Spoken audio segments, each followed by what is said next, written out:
Okay, a very warm welcome to this public-private partner potential water session.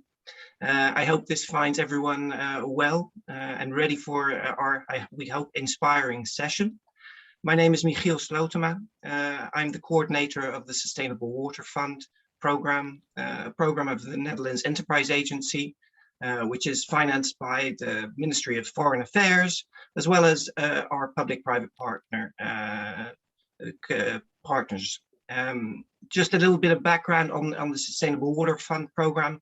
It's a 150 million euro program with roughly 40 partnerships around the world, 20 countries. And we've been running for about 10 years now, and we think have developed and built a load of experience and knowledge around drinking water and sanitation, integrated water resource management, and water efficiency in agriculture.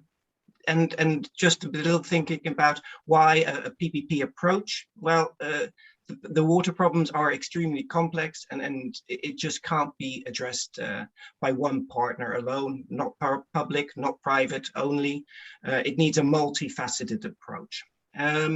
Today, this 90 session, interactive session, we're going to hear from 3 of our Sustainable Water Fund program projects. The one around their 10 years experience of working in public-private partnerships. We'll also hear about how to move from a beneficiary approach to a customer-orientated approach, but also the challenges associated, as well as looking at the need for an integrated approach. On behalf of all the conveners and my colleagues, I look forward to this session with you, this interactive session, and really hear from your own reflections as well. So we'll start this session now with a video of the Sustainable Water Fund. After that, I'll hand it over to Raymond Hafkenschei, who will be moderating the session.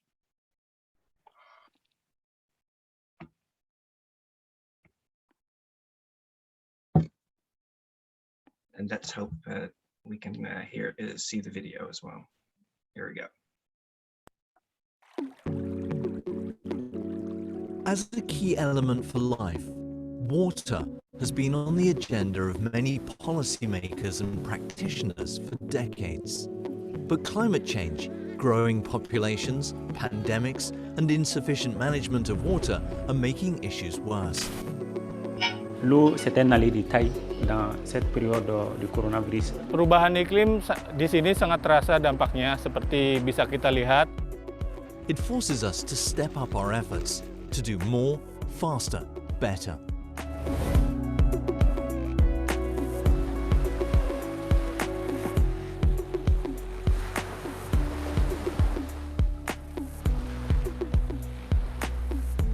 Global and local water challenges cannot be overcome by public involvement alone. Nous sommes là pour les sensibiliser à comprendre qu'il est important de payer de l'eau pour pérenniser les matériels. Inclusion, innovation, and private sector involvement are vital factors in any water strategy. But how do you make these public-private partnerships in water work? Over the last 10 years, the Sustainable Water Fund has generated a wealth of experience in its implementation.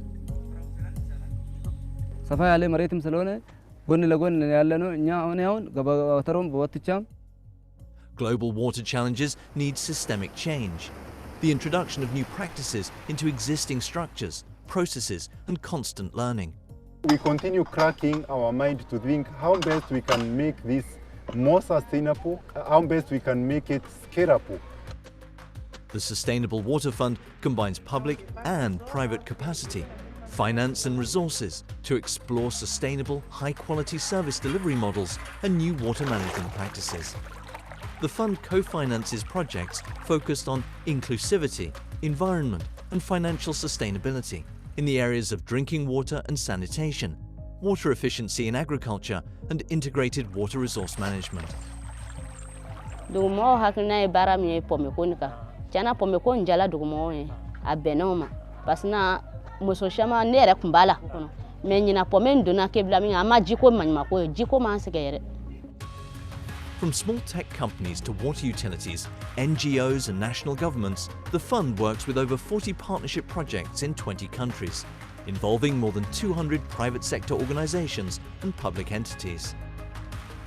As the world works together to overcome the effects of the global pandemic, solving the world's water challenges is more urgent than ever.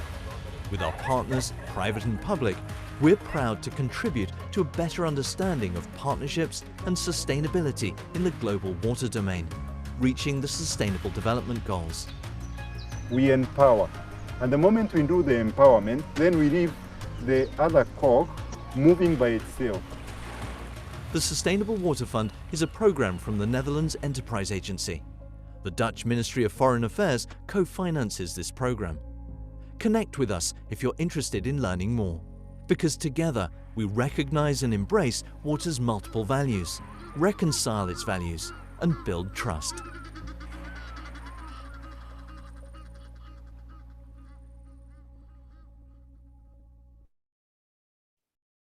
Well, Michael, my compliments. I think that was an excellent and very inspiring video. So thank you very much for that. And welcome to all of you on this very early morning, at least in Europe.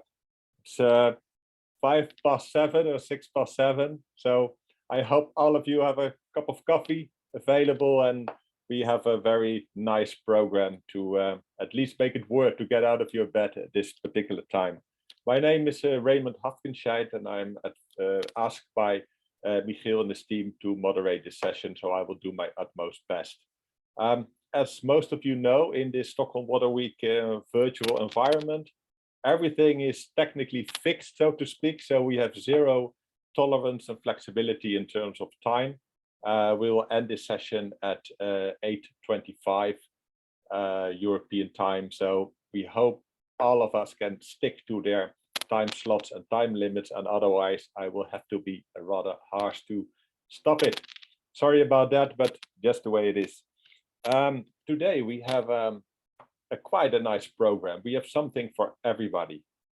The Sustainable Water Fund contains 40 projects in 20 countries with over 200 participants, so we cannot show you all.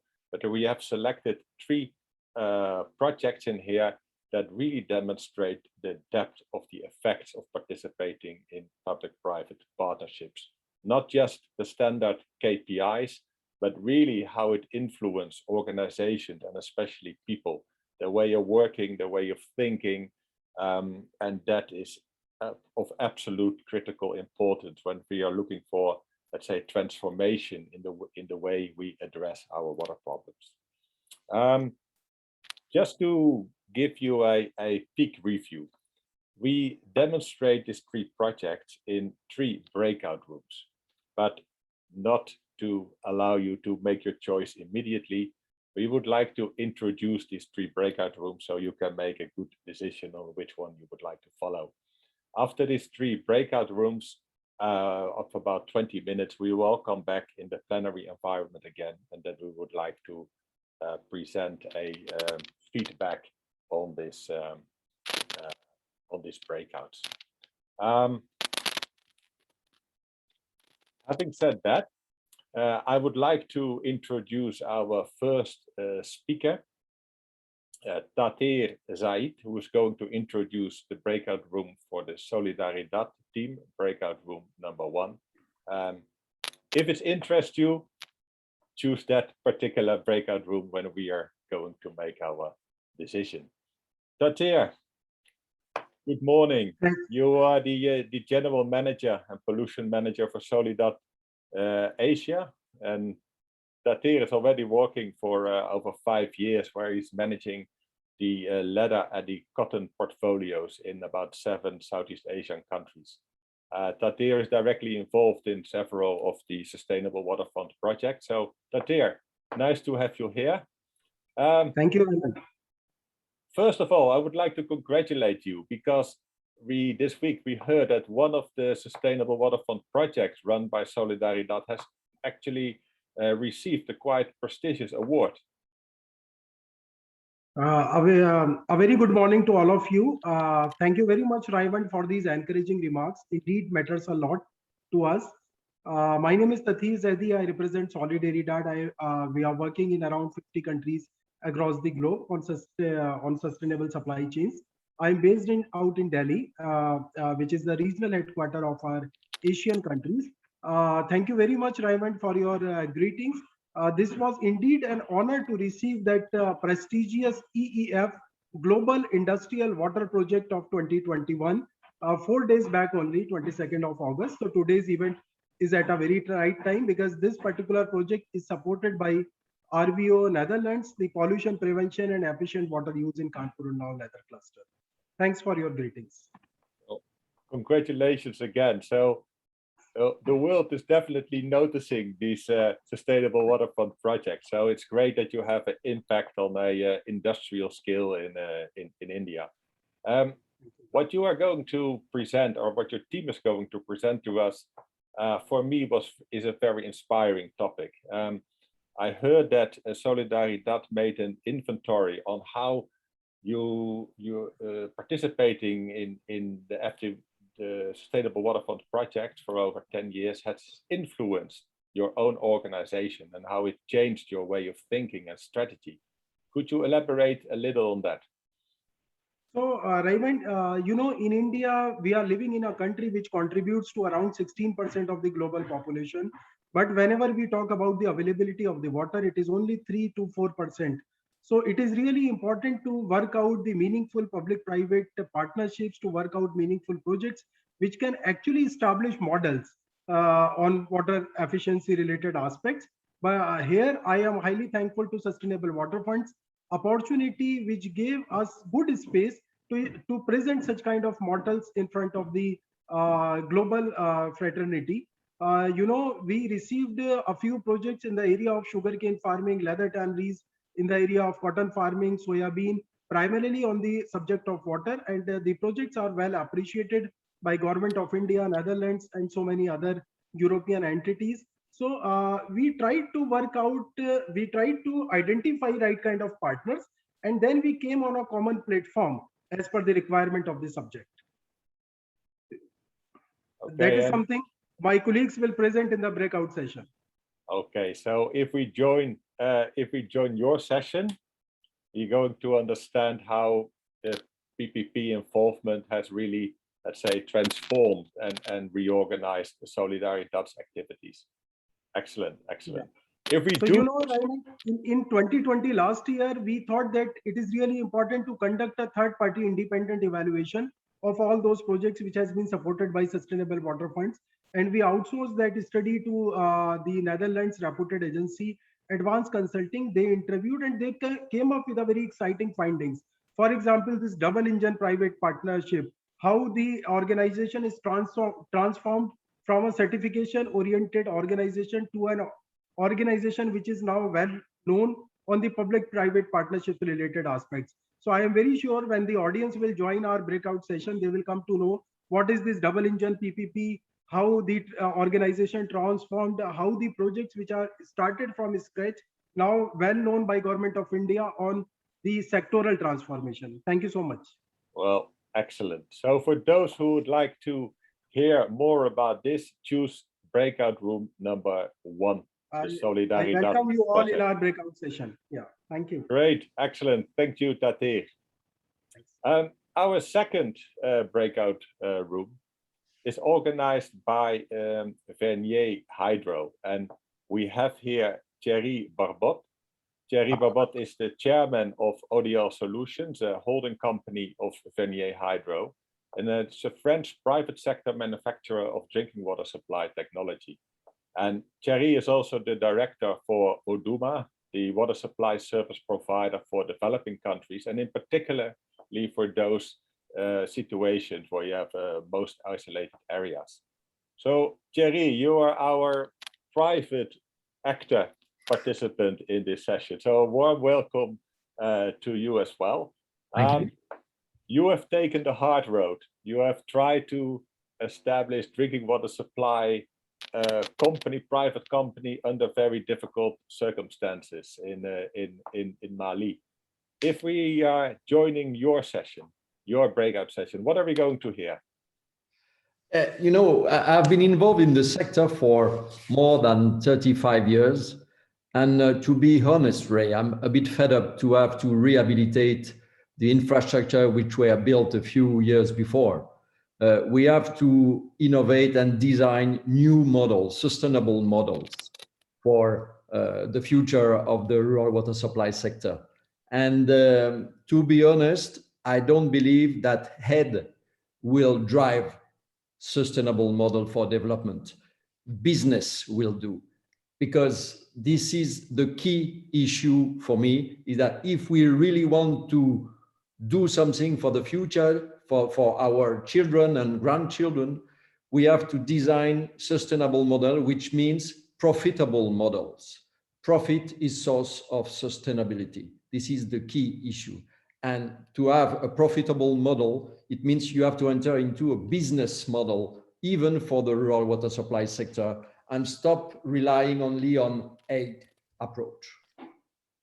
And you described it to me earlier in a way that you would like to transfer from a recipient-oriented approach to a real customer-oriented approach, because you told me that the people, even in Mali and rural areas, they can decide for themselves what they really want, isn't it? Exactly. I mean, this is part of the transformation that we have to implement, is that you are not only here to receive something, you have rights and duties. So you have to become a customer. People have to become a customer to drive the model, to make it work and on a sustainable basis. Okay, and well, it's very, very difficult to, to make people understand that. I think this is going to be a very lively breakout session on this topic. If you could give us one advice in advance, what would be your, because you are not the one presenting.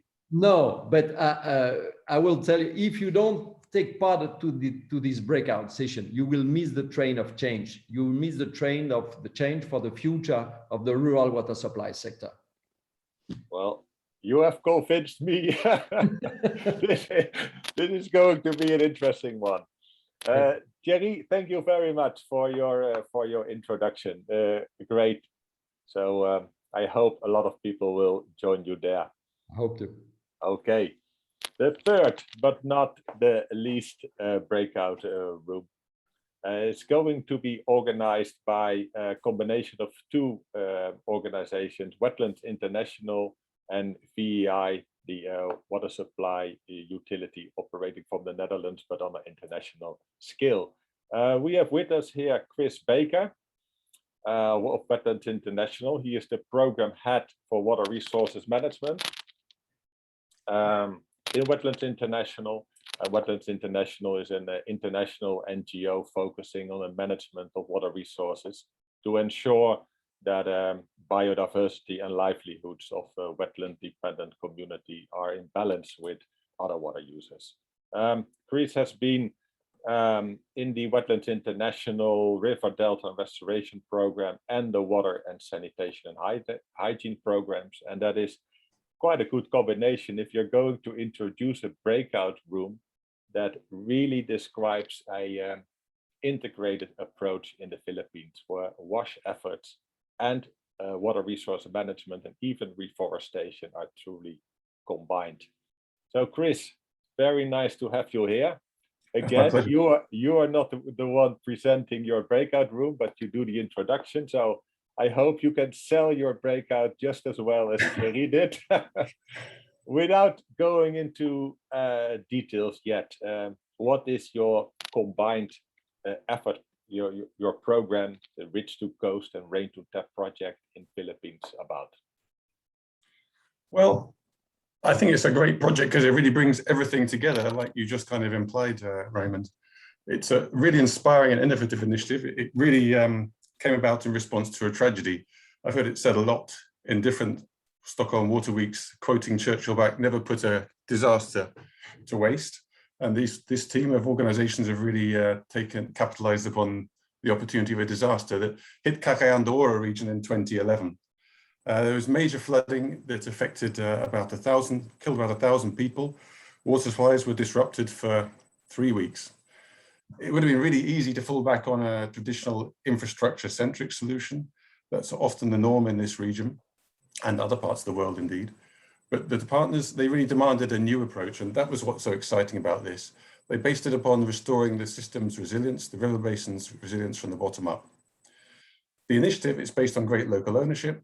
It involves a river basin council. It involves working with indigenous communities. And it's been achieved by bringing in, together with these great organizations and people, external organizations such as VEI and ourselves, Wetlands International.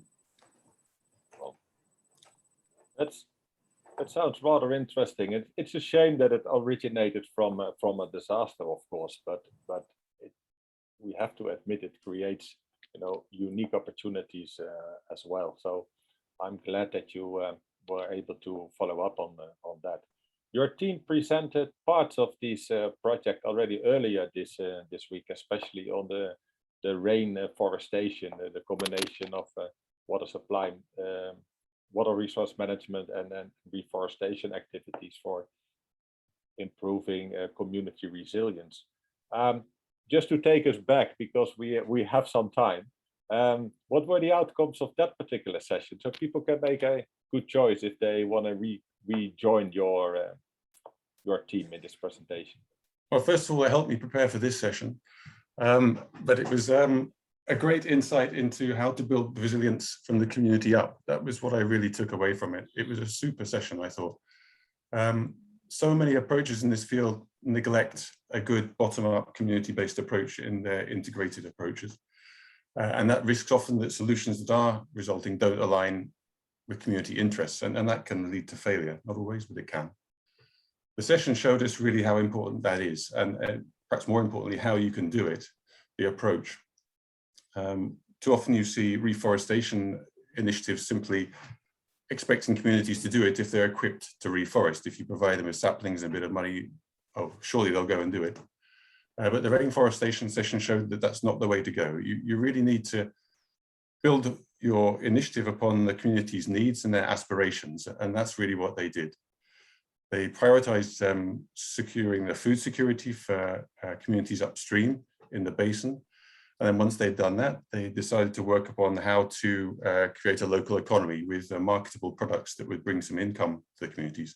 Only then did they start talking to the communities about their role in reforesting the catchment upstream.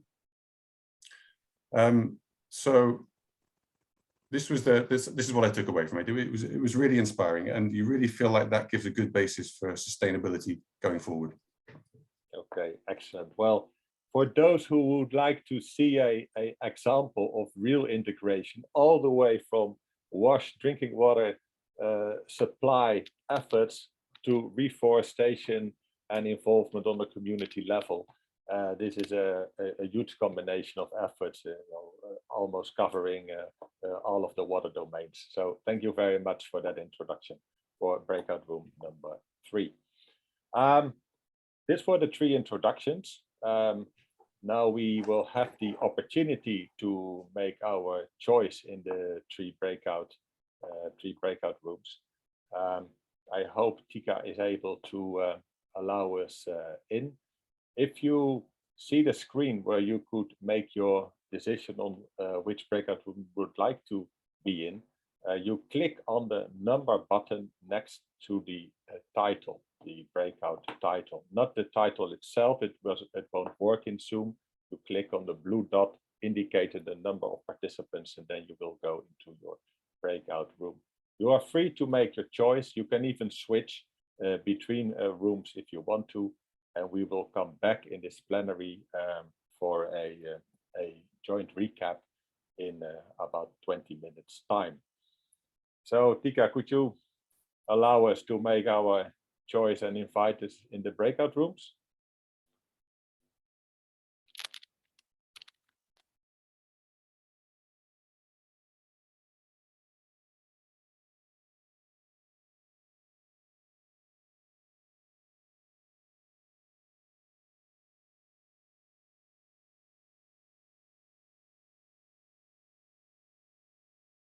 I am not seeing anything happen, Tika. What is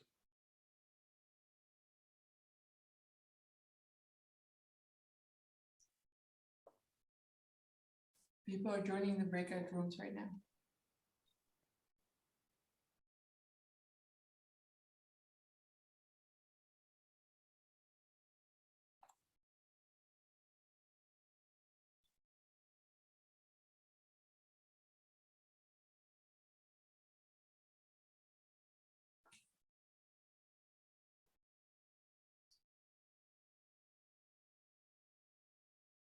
It works well, but I don't see.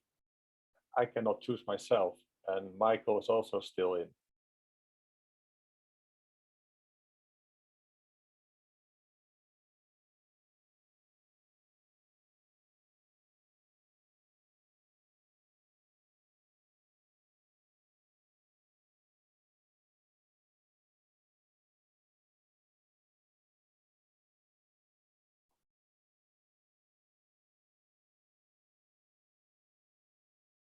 I see most of us are still in.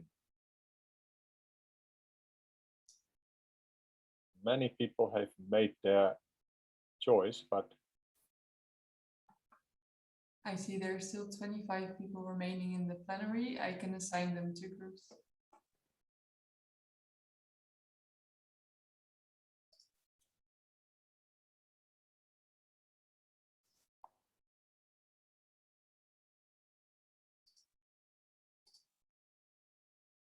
yeah, please do, especially our speakers.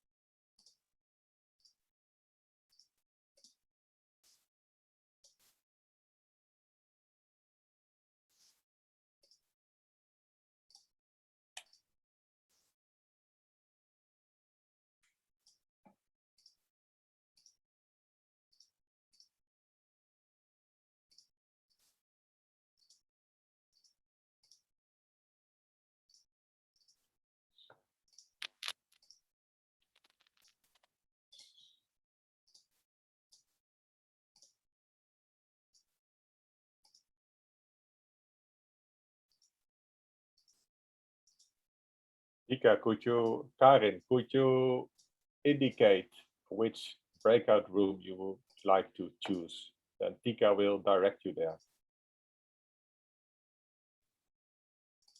I think I was supposed to join group 2. The Vanier Hydro breakout Yes. number 2. Tika, could you help Karin to go there? Yes, definitely.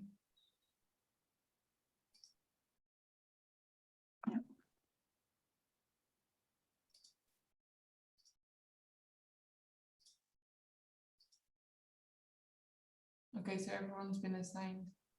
Yes, we have a few people left. They have been sent an invitation.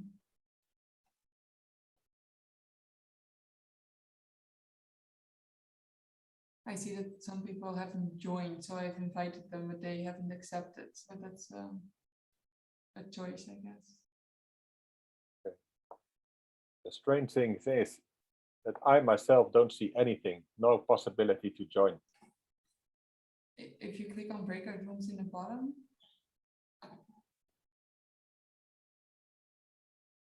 might all reassign Patrick also. Now I see a perfect overview. But everybody, oh no, I see a perfect overview, but I cannot. Oh, you have to join there. Okay. Great. Thanks. For those listening, if you use the breakout room button on your bottom of your screen, you now see an enormous list of people joining. And behind every title, you see a small number in blue, indicating 21, 23,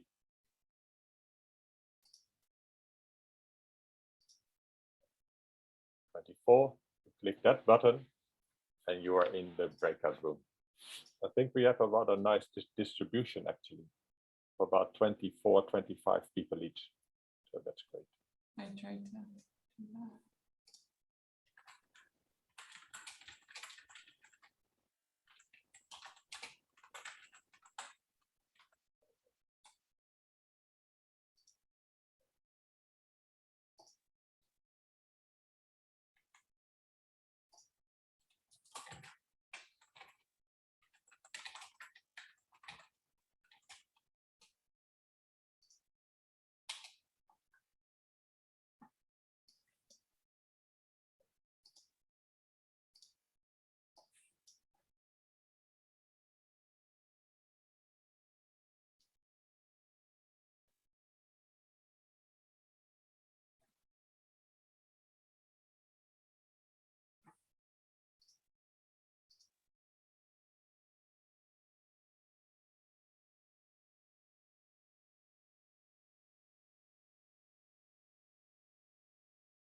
Hi Jan-Paul.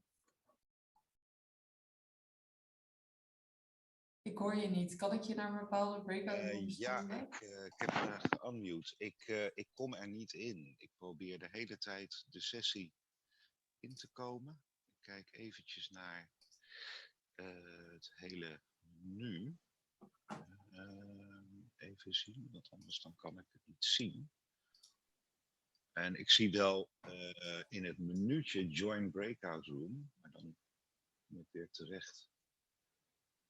Oef, even kijken dat.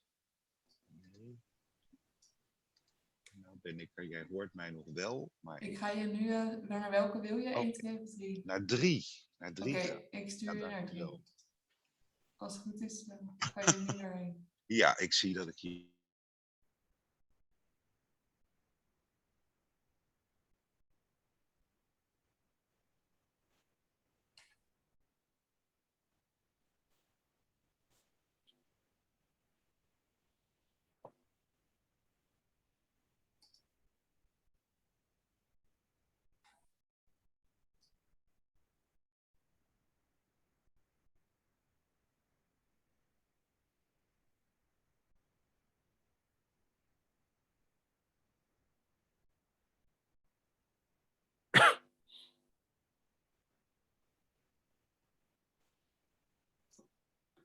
Gaat het goed? Ja, ik heb even een rondje gemaakt. And everything seems to be okay. Some audio difficulties with Philippines. Yeah. But I think nothing too serious. I think so we recovered, yeah. Everybody is in time and I think they seem rather comfortable. We have a nice distribution, about 25 people for each breakout room. So that's... Yeah, that's what I tried to assign. Oh, you assigned everybody? Well, not everyone, but a lot of people didn't join themselves. So I invited them specifically and I tried to distribute evenly. Okay. And some people are still joining. So I'm assigning them upon an entry.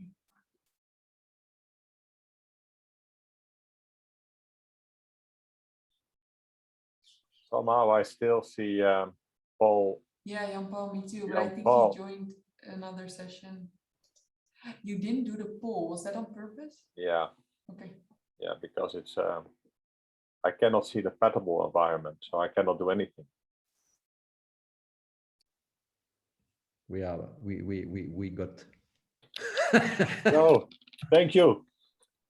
It's very strange from my side to see everybody returning, but not on the same time. It's like everybody is dropping in from somewhere else. It's quite surprising to me. So welcome back to our plenary part. I visited some of the breakout rooms very briefly, just skipping from one to the other. And I saw that there was quite some excellent presentations and some lively questions and answers. Sorry that some of you had to be assigned because could not be able to make their own choice. I hope some of you have been able to take a peek look at one or two other breakout sessions as well. But of course you have missed something. But we will try to work around that. We will invite from each of the breakout session one particular speaker or one particular observer who has been in this session to give us a short wrap up. And together with this presenter, we will also take questions in the Zoom chat options for you who would like to elaborate a bit more on that. So even if you have only been in one breakout room, you at least get a big view of what happened in the other breakout rooms as well.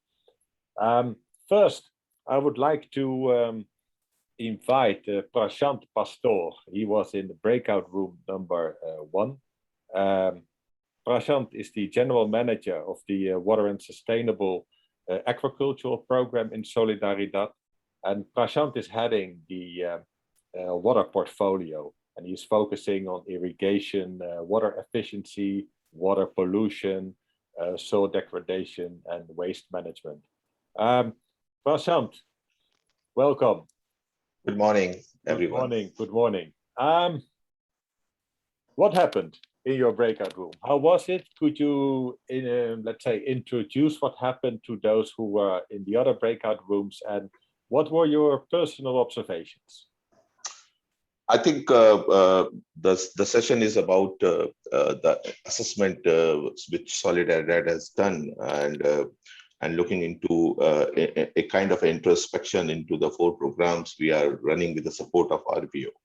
I think the clear insight is that the complexity of the water and food security, it's a complex sector and it's a wide range of stakes among various stakeholders. The study kind of bringing out a kind of a perspective from the stakeholders and the consortium members for us to reflect back, and that's the kind of a key thing which is came out from this 20-minute session which Sakshi and Ruchita presented. Could you, let's say, give us a bit of a wrap up of the outcome?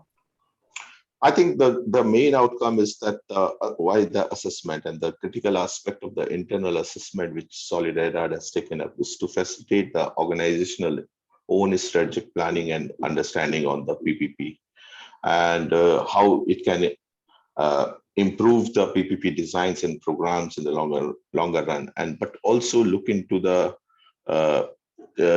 enhance its intervention as part of its overall planning. And that's how the key message. The participatory assessment is key to gauge the perspective of consortia partner and stakeholders on the PPP implementation. It is like getting a very honest reflection. As I mentioned, that the complex sector of water touches various aspects and various people and various agendas, and everybody has its own agenda.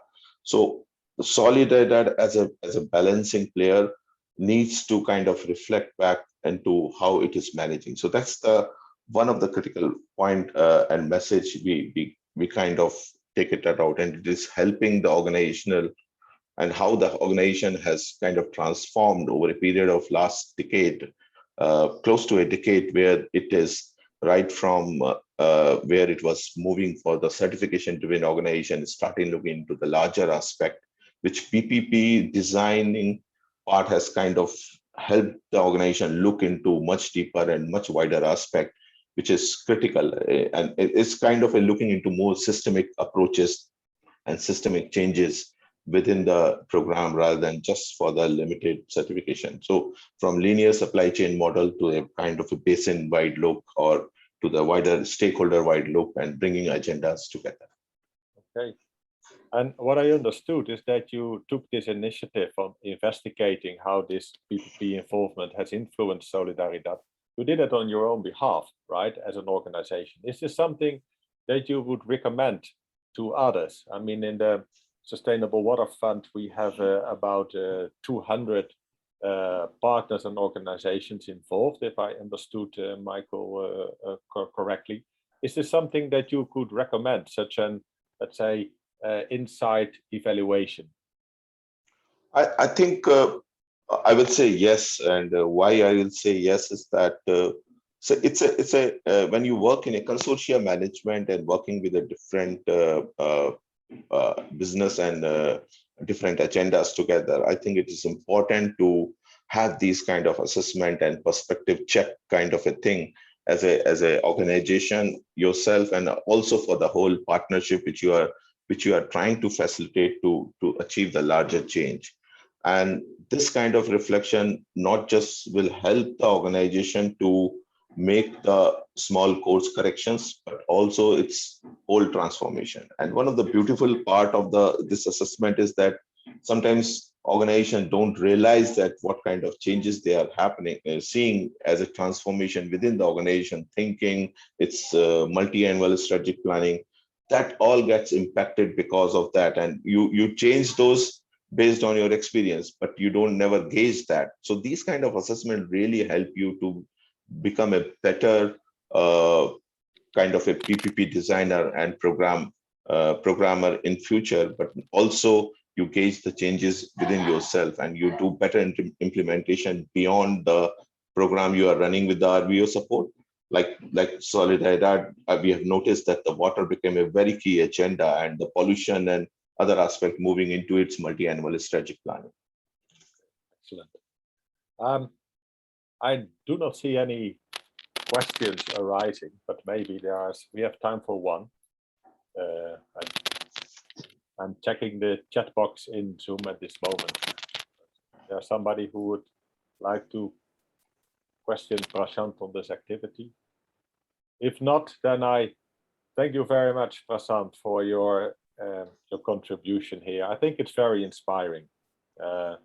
These transformations on an organizational level, that is where real impact happens. This is so much beyond the KPIs of an individual project, and this is it's very stimulating to hear you taking this up on your own initiative. I hope you can share these outcomes even further with those who are interested in more detail. So it's I think it's an excellent initiative, and I'm very happy that Solidaridad was willing to present these outcomes of an internal study with us all. So thank you very much for that. Thank you very much, Raymond, and thank you everyone for your listening. Great. That was breakout room number 1. We now go to breakout room number 2, the Vanier Hydro Uduma project in Mali. Michael Dupree is going to represent Vanier here. And Michael is the deputy manager for Uduma within the Vanier Hydro company, and he's an expert in the international business development and project management in the water and energy sector, and a kind of driving force behind offering water supply services in rural areas. So, Michael, you how did your breakout go? Could you take us there and reflect a little on the discussions and the presentations and outcome? First of all, we managed to overcome the technical problems, so that was a good start, a good point, and we made it. No, it was very interesting. As per the question we received, we understood that they were interested in the people, and the points that were raised could let us understand that there was some more interest in digging a bit more, maybe on what was happening on that project. So, and this is, I believe, what we all look for in the presentation, this interactivity. So I think the points have been made, and even though the subject was not focusing on the presentation on the impact it has had on our own organization, as it is the case with Solidaridad, I think it is a very important spin-off and effect that we have had also internally. And maybe if I can wrap up after that, I will go through that point. Okay, but you can. It's you please. So if you could take us to the session, what were the specific items that you would like to give us to the plenary? Okay. So basically, the main points is, first of all, it's a disruptive model where the lead body is a private sector with a co-investment, quite important because it's 40% in a sector that has historically been supported by development aid and subsidies. So it's a real challenge there. It maybe doesn't look like, but it's really ambitious, and it's a small revolution. Uduma and Vanier are playing here a pioneer role somehow. So there is high risk coming with it. And what came out clearly through the example and the explanation is that there were many different problematics. It was difficult. And the idea behind was, since we work with a social good, which is water, and that we wanted people to participate and to pay for the water service, they had to add a response to what they want. And this is the main point I received from it. There is a big difference between what they need and what they want. And as soon as they want to pay what they have to pay, then we have to go for what they need. So in other words, the idea is to switch the approach from a classical project approach to a business model approach, which means it's a customer-oriented approach. So it took time even for us to understand and to reorganize ourselves to do that. We have seen on the presentation that was illustrated by sometimes Superman, even Superman had difficulties to do that. So they had to adapt, reorganize, try again. And one of the solutions that came out was adapting the product, adapting the service, adapting the infrastructure. So, and the final point was it takes time and it requires flexibility, adaptability, all of the partners, including the financial partners, in our case, RVO. And hopefully in such disruptive approach, there was a room within that support to do so, to have this flexibility. So I think this is the most important point we need to keep in mind. Okay, thank you for that. There was one very intriguing sentence in your wrap-up. That is the difference between what people want and what people need, or what you think that they need. What was it? What happened in the Uduma project in Mali? What was the difference between what you thought people need and what you found out that people wanted? It's basically the type of service. Since we are on the remote villages, rural population, the most adapted technology, because it is simple and easy to use, is the manual water pump. But as explained, since they had to pay for the service, they wanted to have something that they want, and they want additional services. They want a tap. So we had to move from this manual water pump to solar pumping station, for instance. And doing so, they were more following, supporting. The adherence rate was much better. Okay, thanks. I find that a very intriguing aspect, the difference between what we think that people need and what we find out that people want. This is exactly. That's a key component of the approach. Okay, excellent. Can I jump in, Raymond? Yeah, please. Michael said it's a small revolution. No, it's a very big revolution for the sector.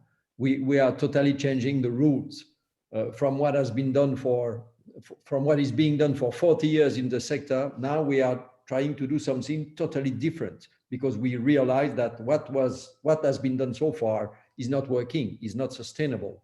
And the very important point is the spirit of the approach. Sustainable model, implement a sustainable model should be the key objective of the action we are implementing. Social impact is only a consequence. So far, we are focusing on social impact of the project. No, focus on sustainability of the model. And naturally, you will have social impacts. But if you focus on social impact, you will never be sustainable. That is where what I said at the beginning, business will drive development, not aid. Oh, that's pretty clear. I see one question coming up. We can take one. We have about 2 minutes left. The question is, can I conclude that that an agent catalyzes what people want, if people will be willing to pay? So that I understood that is, if you are able to give them what they want, that their willingness to pay increases. Is that correct? Exact. Yes. Sorry. Exact. And we have seen in the field that the willingness to pay was really linked to that, and not to the capacity to pay. As soon as they have a service that brings what they expect, people are willing to pay for it. And we have many examples on the telephones and many other services you would find in rural areas. So we really have to go into that path. Okay, great, excellent. Great wrap up, great energy. So I wish you all the best in this endeavor. I hope one of you could answer the second questions that just come up in the chat. So Alinta, if you could do that, that will be excellent. Thanks for breakout room number 2. last but not least, breakout room number 3. The Philippines project, the integrations of water supply services, reforestation, and water resource management at the catchment level, the VEI Wetlands International. Chris Baker. Hi. Chris, you are the one who are reflecting up on the session. Did it the way you wanted it to go? Was it indeed showing this holistic approach that that has been developed over the years? I think in the time we had 3 different speakers who managed to cast a light a little bit on some of the different dimensions of the program, speaking a little more depth about the engagement with communities and the uplands and how to engage them and get them motivated to reforest, talking about how the payment for ecosystem services scheme, which is a key part of the program, has come about, what the motivations have been to try and get downstream stakeholders to contribute to the reforestation and restoration efforts. And a little bit about, we dwelled a little bit about on how do we measure resilience, in fact, and what the prospects are for that as we move forward.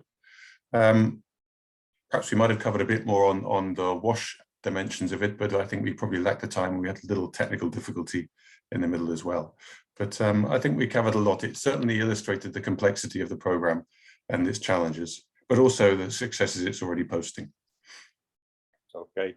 And what were your personal, let's say, observation? What is your personal opinion about this integration? Do we sometimes take it too far? Is that because it's a lot?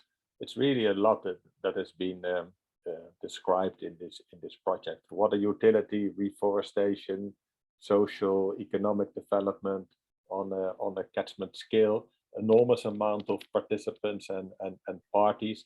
I think,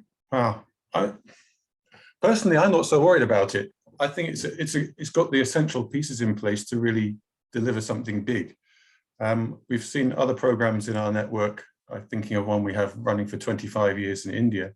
Has the same things. It has a good governance mechanism with multiple stakeholders engaged. It's an active, open dialogue. Issues and solutions are being discussed there. You have commitment from all stakeholders to act to make the situation in the basin better going forward and to avoid the risk of future disasters. And you have a good connection to well-informed, effective knowledge institutions who are going to try and underpin the monitoring and tracking the impacts of the initiative and bring that back to the governance mechanism. I mean, it takes a long while, but the complexity is manageable if you have those pieces in place, I think. And that's how it appears to me if I listen to how this initiative is developing. I mean, they highlighted a lot of challenges, as you might expect.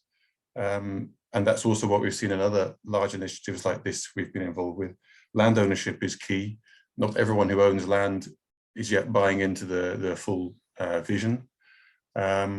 Also, you might want to question, I mean, as we outlined at the beginning, the root of this initiative has been a terrible disaster. And that's really when the speakers were questioned, well, how do you get people involved? They said, well, there are many smaller individual question marks about it, but you point them back to what happened. And this overcomes many arguments for the initiative. But how long does that fear of the past stay in place? And when does this become business as usual? I think that's an interesting question. And how do you ensure that? And the other thing which is a risk with all these things is the politics. Elections and politicians change, and with them so do priorities. And at the moment, they've been successful in really getting strong political support behind this. But if the color of that political support changes, then you might find it more difficult to continue. Those are some of the key issues I pulled out. Okay, thank you for that. I can imagine, and going back to the first point you made about the fact that this true integration originated from a disaster. How do you see this in the light of the recent IPCC report on climate change? Because that is, this comes from a natural disaster related to severe weather conditions. So is this really going to determine the way we should look at projects dealing with water, even if it's wash involvement? I think so. I think it's personally, I found the last 6 months, 12 months quite alarming. The frequency of these sorts of events around the world, and even in places where I think a lot of people thought this wouldn't happen for decades. And I think, what's the phrase? If climate change is a shark, then water is its teeth. This is what we're experiencing, and probably what Cagayan de Oro experienced was ahead of other people, but is nevertheless going to become more frequent. So I think we need these sorts of cooperations with private sector, public and civil society, working in this sort of way to really make us more resilient for the future. It's not a quick solution. You will take 5, 10 years, maybe 20 years before you really have a fully resilient situation. That's something we're realizing ourselves. But it's hard to see alternatives, actually, which will really be sustainable. So yeah, I think it's a very important pilot program in the context of the Philippines, probably the region as well, to really show the way of how you can really create resilience for the future against the terrible scenarios which the IPCC report paints. Oh, clear enough, sadly enough.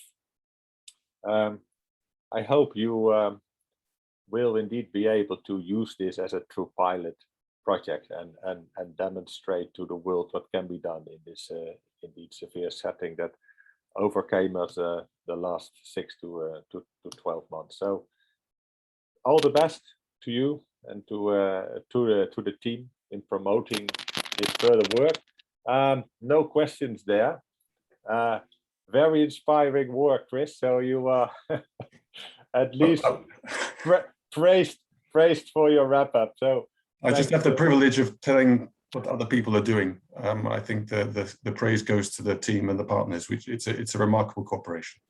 Point taken. Excellent.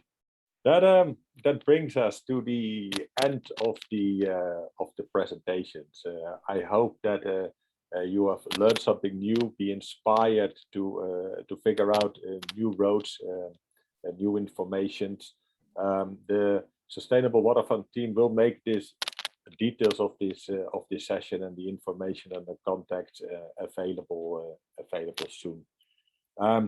Having said that, I would like to hand over to Michiel Slotema, who is the manager of the Sustainable Water Fund, to condense these sessions, create an image of us, of his own observations, and at least I hope he is inspired as I am, seeing these 3 innovative projects presented with such a, let's say, positive and ambitious energy.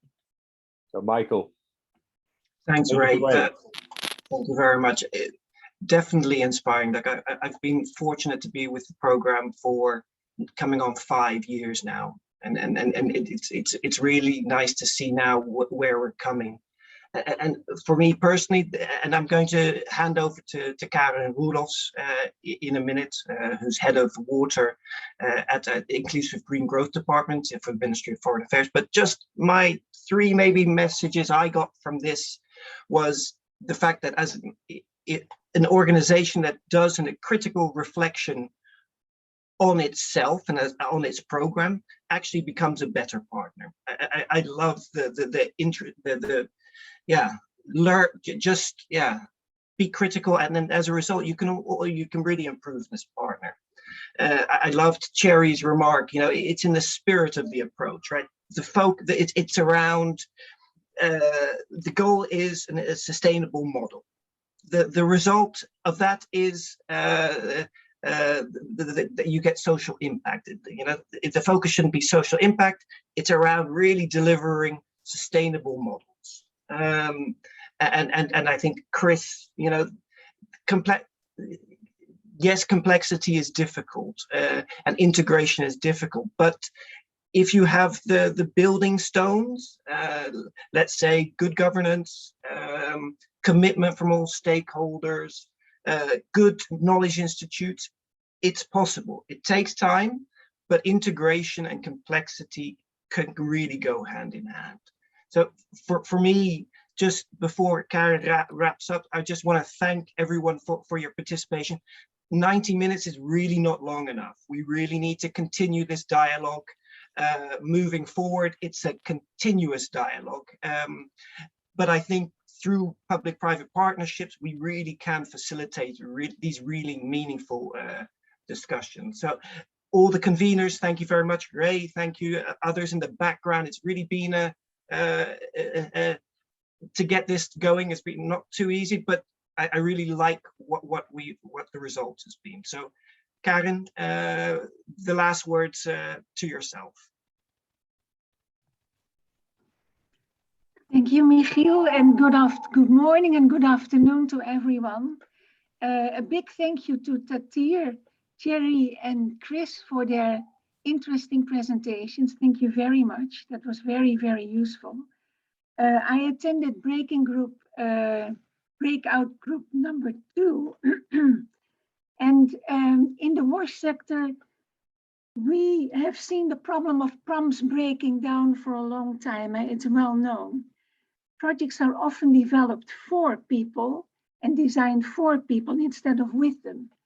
And I think Uduma has shown how they changed that around based on private sector involvement.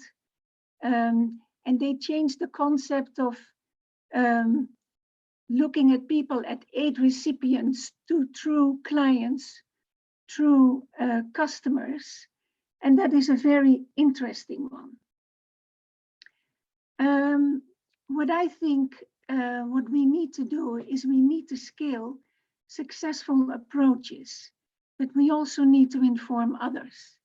And let's not restrict them to colleagues and friends in the water sector, but also reach out to those who are in different bubbles, in the food bubble, in the climate bubble, and in the health bubble, but also in the energy bubble. The main question is what we can really change, how we can change the way we value and manage water. As you know, in March 2023, we will organize together with Tajikistan the UN Water Conference. It's the first water conference since almost 50 years. UN conference. And it's not only a midterm review of where we are regarding the implementation of SDG 6, but we want to ensure that this conference will be a watershed moment. We really need to accelerate the pace of implementation. We need to reach out to other sectors, and we need to be as inclusive as we can. I think the examples you have presented are very, very useful, very important, and we need to inform the world of what is possible, what can happen, and how can we accelerate the pace of implementation of SDG 6. And I think the Sustainable Water Fund has come out with some very good examples. Of course, the replicability, the scalability are very crucial questions. And if we manage to scale and replicate the initiatives that have been shown now, I think we're on the right way. And I would like to call on all of you to contribute to the road to the conference in 2023 with your practices and good examples. We really would very much appreciate it, and I think it's also very necessary. Thank you very much. Well, thank you, Karen, for these closing remarks. Indeed, it is inspiring to see how much is behind this individual project and how huge the influence can be. Thank you, Michael, for your excellent summary. You know, dare to find and search yourself to become a better partner. Isn't that true for all of us, even if on a personal basis? So let alone as an organization, be ambitious and be bold and try to be disruptive, because that is what the world needs. You know, by Vanier, Hydro, and Terry. You know, step in with that kind of energy. That is what is required. And Chris, you know, telling us that sustainability and integration is definitely the way to go, but it takes time. It takes 5, 10 to 20 years. So we should allow ourselves and our projects and our programs to achieve the transformation that they have in them intrinsically. So I was very inspired by that. Thank you very much. We are right on time, 8:25 to the second. I wish you all a very pleasant day. Thank you for your contribution. Excellent sessions. I hope the technicalities didn't disturb our sessions too much, but we have tried to overcome them. Thank you for all your participations and input. And on behalf of the RVO Sustainable Water Fund team, a nice day and a nice continuation of the Stockholm Water Week this year. Thank you very much. Bye-bye. Thank you.